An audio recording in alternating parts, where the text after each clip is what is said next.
E aí, vamos estudar a lição? Ei, se liga no que eu vou te dizer. Se o povo de Israel fosse um corpo, o coração seria o templo. Isso. Se o povo de Israel fosse uma roda, o templo seria o eixo. O eixo está para a roda, assim como o templo está para o povo de Israel. O coração está para o corpo, assim como o templo está para o povo de Israel. No templo circundava ao redor do templo todas as principais atividades da nação de Israel. Era ali que eles sacrificavam o cordeiro, que eles confessavam o pecado e se viam livres da culpa. Era ali que os pobres recebiam os donativos para auxiliá-los no momento de dificuldade que estavam passando.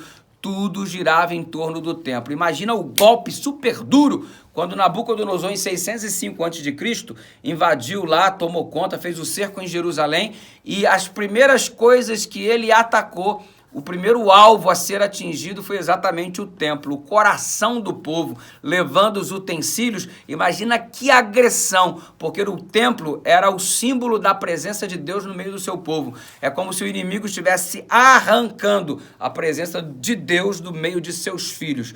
Através do ataque ao templo, seria mais ou menos isto simbolizado. Grande tragédia acometeu, mas isso agora ficou fazendo parte do passado, porque neste contexto da lição, o povo conseguiu reerguer o templo para a glória de Deus. E sabe, tinha uma chama ali que não podia apagar, e aquela chama lá no templo era alguma coisa que era alimentado pelas famílias. Todo mundo fazia alguma coisa para que a chama não se apagasse.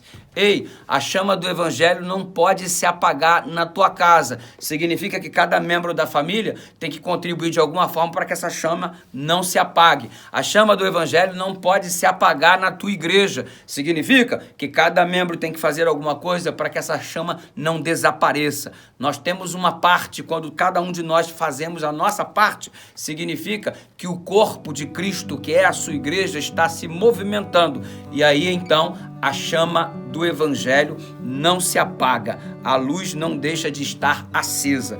Pense nisso, pense nisso.